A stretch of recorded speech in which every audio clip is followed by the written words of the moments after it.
And here we are live on Facebook.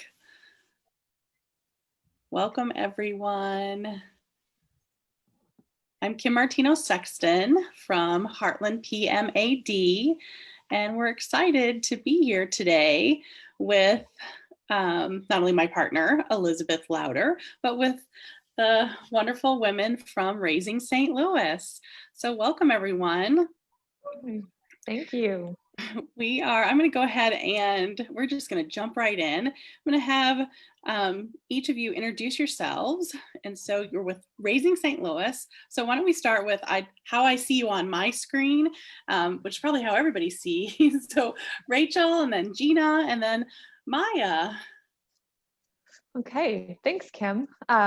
So I'm Rachel Cramsey, and I'm the program social worker for Raising St. Louis. And my role primarily is as a mental health support for primarily the women in our program, the mothers in our program. So for those who don't know what Raising St. Louis is, we are a community-based program out of St. Louis Children's Hospital that focuses on the 22 zip codes around the St. Louis area that have pretty high rates of infant mortality and just poor statistics related to maternal health.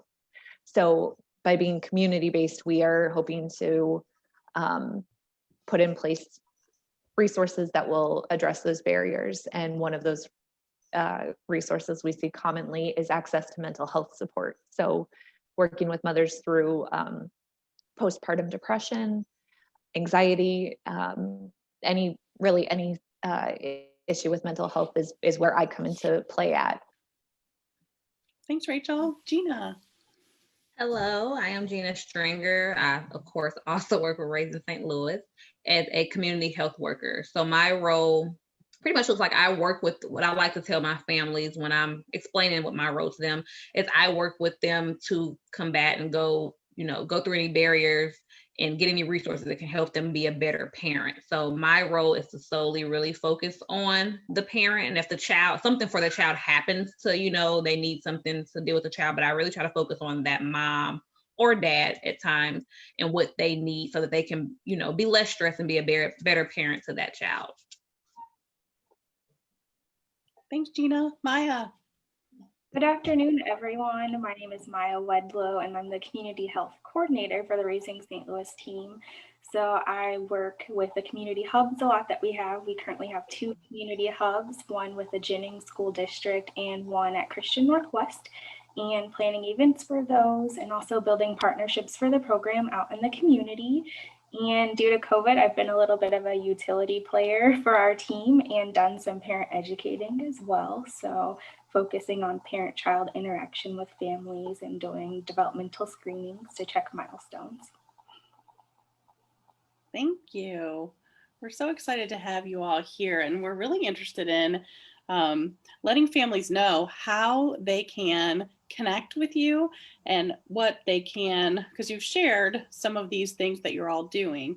But maybe what does it look like from the family standpoint if someone were to reach out to you?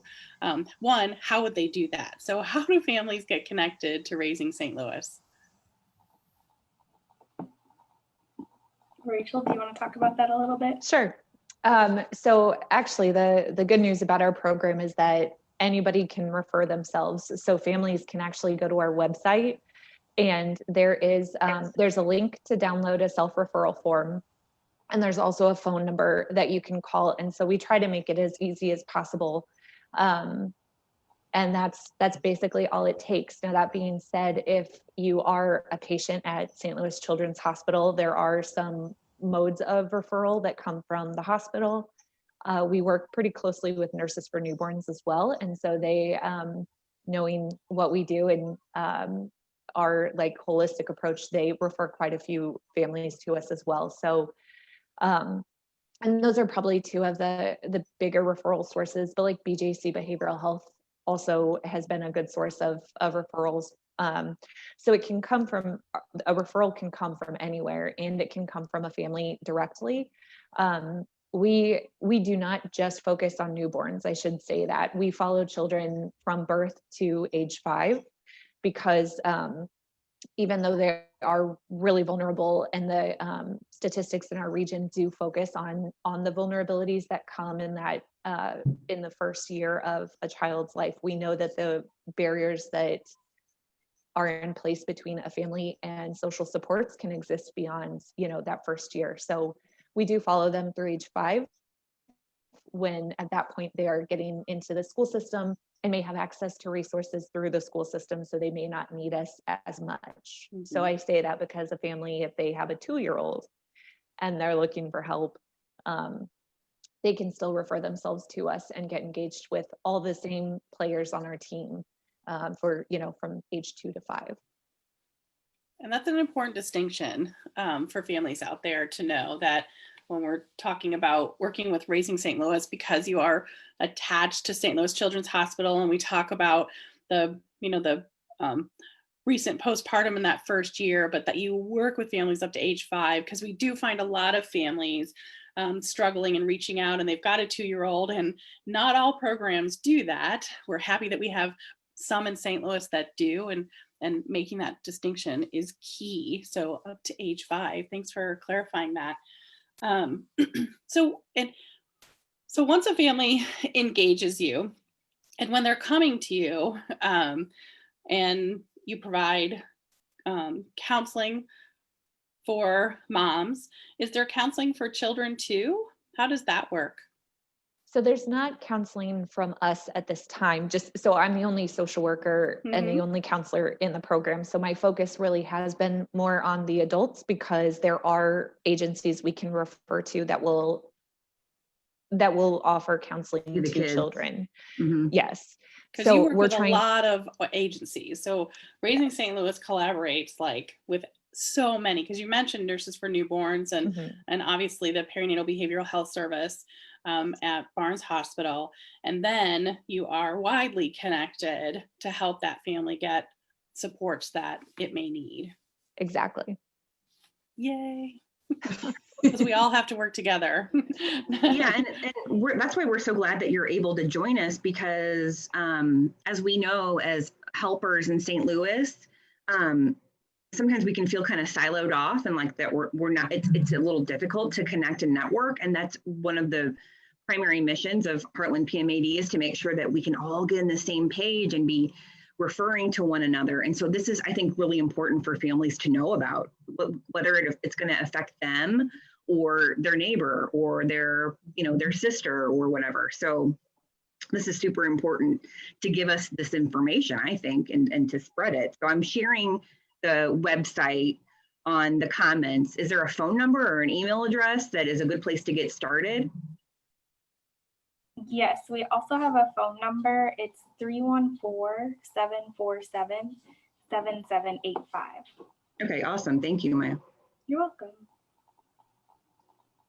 So the programs, Maya, that you have, and tell me, I can't remember the name of them. That's just because I'm not recalling at the moment, but you have 2 satellite, or explain a little bit more about what those programs do. So we have 2 community hubs right now, and we host different community health events. A lot of them are focused on the social determinants of health, but some of them are also to focus on community building social cohesion, and making sure families have a place to go outside of their home where they feel safe and can connect with other people. And so we've really had so many different topics that we focused on. We've had events focused on Mother's Day. We've had Mother's Day brunch. We've had a Father's Day dinner and dance. We've had educational, informational sessions from colleges, also focused on the high set, so people can get their high school equivalency as well. And so those are a few of the ideas. I know we have some really exciting upcoming ideas as well. One would be focused on hosting a cooking class. And so that's kind of what we're working on, is getting some virtual events set up as well. Oh, cool. We're gonna get started soon. And Gena, if you want to add some more, talk a little bit more about them, because she and I and the rest of our community health team really collaborate a lot together to host those events. Yeah, I can. So yeah, those events are fun. That's a big bulk of what we do as well. And they are open to everyone. So they're not only for Raising St. Louis clients. So we try to invite different communities to come out. That way we can have that time to network and families can meet other agencies, as well as families can connect together during those events as well. So it's just a good way to, I guess, kind of get our name out there, but also even get a survey of what events do families want? Like, what do you want to see in the community, and what can we put on that's good for families to come and just do something fun and somewhere where they feel safe and can get out the home and do something together. And sometimes we even do stuff like we did a paint night, and that was just for adults. So we even try to do things where the adults can get away from the children, because sometimes you need that time to just breathe on your own and come out and do something. So we try to really focus on that, and we're always looking for suggestions on what we can do and what we can bring to the community. And how are your events going now that we've been under these COVID restrictions? And I know for me, when the Moms Line, all of our groups went virtual, and our training, Heartland training coming up, which you all attended last year, is going to be completely virtual this year. So tell us about some of the changes and how you're keeping families connected now. Are you holding in-person events? No, we're not. Nothing's been in person. We have done, and I'll send it to Rachel, we have done a few online virtual, like Zoom meetings. I know Rachel holds a mom group every Thursday. And I want to say I will say, for lack of a better word, it's crazy. It sounds a lot of things like we've done virtually, like little groups and just check-ins and talks, have actually had some high numbers. And I'm not sure if everyone just really needs, of course, I'm pretty sure we all need each other right now with COVID and everything going on. And so we've seen a lot of high numbers. I think Rachel we've been doing that since maybe a few weeks into COVID, and you've had pretty good numbers, and you can jump in since you started. Is that right? Yeah. So I originally, like in February, actually at one of the hubs, we tried to start a moms group among our enrolled mothers, because there was so much, like I had only been on the job for a few months, but I was seeing so much overlap in people's stories, and this feeling that kept coming up that there wasn't a lot of support they had. So it just made sense to try to naturally connect our mothers to each other. And kind of like the Moms Line, sometimes you just want to talk to somebody who can say, yeah, I've been there, or I'm going through it now. And so we had a couple of in-person moms groups that followed right behind baby Zoom classes. So there was something fun for mom and child to do. And then we went right into something that was more geared towards our mothers. And then it was always a Thursday morning. So it was a little hard for some people to get to. And yeah, actually that has been a perk of going, of working remotely and working through Zoom, is that, we have people who are, who have really full schedules, but they can still call in now and join the Zoom link and kind of give their updates or ask for whatever support they need. And we've been doing this now every Thursday morning for about 40 minutes to an hour. And it's more or less like the same core group of mothers who come. So like at this point, there's familiarity there, and there's this like, we just go right into what's going on in everybody's lives. Yeah. So it's really, which that was the hope, is for people to get comfortable enough to know that they can share honestly and openly and ask for what they need. And so it's become a place to keep each other uplifted, as well as to share resources. So like if there's something we hear about on the staff side, we try to share it in the moms group as well as on our Facebook page. And then oftentimes moms will say, hey, I just got, this resource and it was so helpful. And she's got information right there that we put out for other moms to use. So that's been really helpful. And we had a Zoom story time in September that one of our parent educators also organized. And I think there were about eight families represented there, I want to say. And that, like Gena said, was open to more than just our families. And it was a lot of fun. Like Oh, that's so was- sweet. So it was like a story time for like parents and kiddos. Yeah, we had a storyteller actually, that we invited to facilitate it, and yeah, she so did a cool. great job. Yeah, she was a pro at engaging children over this, over the Zoom video. Hey, Yeah. anytime you guys have events like that, like feel free to cross post them on Heartland's site or like send them to Kim and I, and we'll make sure to promote them because that's really amazing. What you're talking about, Rachel, makes me think about how I'm not trying to rosy color COVID because it's been very hard and people are personally obviously affected. However, I don't know about you guys, but over the last like 6-7 months, there are some COVID gifts. And one of them I think has been embracing virtual platforms. And like you're saying, like, and I'm certainly experiencing this on my professional caseload at Sage Tree. It's so convenient that more moms are accessing services. Like maybe they would have never, I got to find a sitter or I got to schlep my kids and all their stuff to one of your events, even though they want to go, there's barriers, and now that they've attended online, I wonder if when all the dust settles, whenever that is, if in general, you'll see some consistent, higher numbers for in-person stuff. And I wonder if we might not always be offering virtual something, because now we know how to do it. Like we've kind of broach that intimidation factor and it's out there we're realizing how convenient it is, particularly for moms, to join a support group or to continue to get their therapy, or there's like social events or cooking, whatever it is online. So it's kind of like I'm trying to think positively here, but also just how it impacts practically impacts families, and I'm wondering like if you guys are noticing your family saying like that the virtual stuff is actually can be a blessing. I think you're making some really important points, Elizabeth. I think pre-COVID, one of our biggest barriers we faced was transportation for families to get to our hubs. Oh yeah. And so being able to offer our events virtually gives an opportunity for families that would need a babysitter for some of their kids, or to possibly catch 3 buses and transfer while they're pushing a stroller, the opportunity to stay home and engage with the program. So I think there are a lot of pros to it, and it really makes our services more accessible to families. Yeah, I hope to see that, agencies such as Raising St. Louis and other, as a social worker myself, like other agencies realize that like we shouldn't stop doing the virtual stuff. We may start doing in-person things again, but let's keep doing the virtual because it's working and it serves a purpose, right? Like I think as helpers, we all know that like transportation and childcare are 2 of the main obstacles to getting people to access in-person services.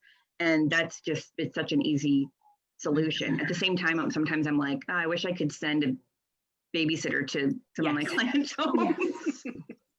Yes, like absolutely. A safe, nice bubble babysitter so they could have an hour to do their support group or their, but still it's a good, what's the word I'm looking for? It's a good solution to that access issue. Especially for some of our recently postpartum moms, traveling is so much harder right after you have a baby and with little ones. And so I know we've heard from a lot of our moms that they're really grateful that, they can, show up to a support group virtually with a 3-day-old baby. We did have moms come out to moms groups with a 5-day-old.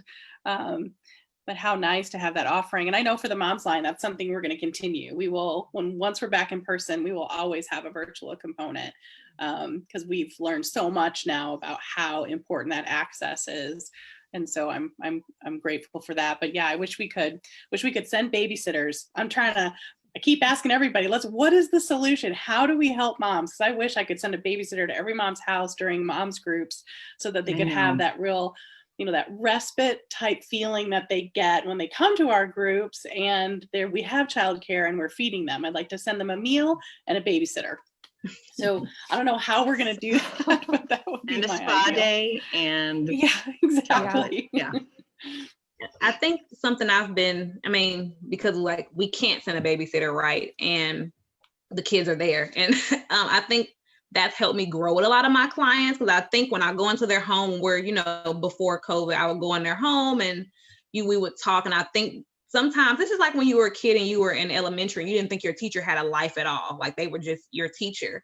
And I think our clients look at us like that sometimes. Like, how do you understand me? You're just here. Like, what can you do? And I think me being at home and I'm on Zoom or on the phone, and then my son runs in and he's talking to them, and acknowledge the child is there, acknowledging the noise and making them feel better. Because I feel embarrassed when I'm on a call and my kids run in and they're loud, and I'm like, oh my God, you're embarrassing me.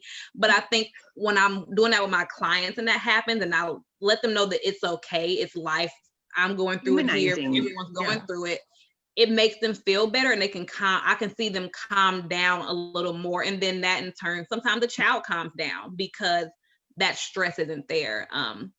So until we can find a magic babysitter or some service, just acknowledging that for them and letting them know, a lot of people are going through it and it's normal, and just trying to engage them and let them understand that, we can work through, we can still have our visit. I'm not going to hang up on you because, your baby's crying or whatever. Like, what can I do to help you calm them down prior to us getting started? Or if we do need to take that break and come back later, I have a lot of, let's do half of our visit now and I'll call you back Friday and let's do the other half. So that has been good, just us connecting on a parent to parent level, rather than feeling as if like I'm your worker and then I'm here, then we're kind of both here and I'm just giving you advice as a peer more so. Yeah, I think another gift of COVID, if we want to frame it that way, again, like the isolation at this point is very real, and I think the winter is going to be really hard for everybody. People who have never like felt anxiety before, I think are some of the people who have seen that turn up a little bit, just because it is so hard to make plans. It was, how many parents struggled with what to do at the beginning of this year. But I think for our program in particular, we have all been given the gift of time. Like before, when we were, having to drive to clients' homes for appointments, if it was suddenly a bad time and something was going on, I may not, I'll speak for myself, be able to reschedule them for several days or even a week because I had other appointments scheduled. And now I'm home, there's a little more ability for me to change around my schedule and be available to them even later that day. And like Gena said, even sometimes breaking it up, well, let me do a check-in with you real quick, and then you let me know when it's a better time to call. And that kind of flexibility and that ability to say to my clients, like, hey, I'm here for you. You tell me what works. We can make this work. And I think that also has been something that they've really appreciated. Yeah, it is really amazing how much time is freed up when we're not traveling all the time. Yeah. So, I mean, I'm not saying we should then fill every minute with work. However, because I was out and about at 3 or 4 locations, and it's certainly, the drive time, the parking time, and I'm so grateful I have a car and I have this access. And then, switching to the virtual format, I definitely have a little bit more time, so you can, do those like check-ins and have that versatility, which will be interesting for those of us when we go back to in-person and we're back driving and virtual, and how we'll make that, but we'll just wait for that to come. But so there's different little, blessings or gifts that are coming out. We're getting close to our time to wrap up with you all today. We're so grateful to get you all together at the same time. We know that was quite a feat with your schedules. And so is there any last couple of things that you want to share with us that you'd like families to know before we wrap up today? I think I would just say, if you're a family or a practitioner or someone in the community, right now, because we are working remotely, a really good way to stay in touch with us is following our Facebook page, because that is any information we know that we're trying to get out to our families is also going up on our page. And one of our coworkers posted morning meditation a couple weeks ago. So we're trying to pull more, obviously more like practical ways of support into our social media, but also ways that like remind our community and ourselves to just breathe a little bit and take whatever little time you can get, and join us in this meditation or, whatever the case may be. But that's a really good way to just stay in touch with us. Good. Yeah. So I think I linked it successfully in the comment section of this video, and we'll make sure that we can add links and stuff when we post it to other forums. It was so good to see the three of you. We haven't seen you in so long. So thank you for joining us and letting us know what's been going on with Raising St. Louis. It's so important to spread the word. Yeah, and thank you. And we appreciate you all being flexible with us too while we figured out like which part of the day would work the best for us. Oh yeah, it all worked out. It did.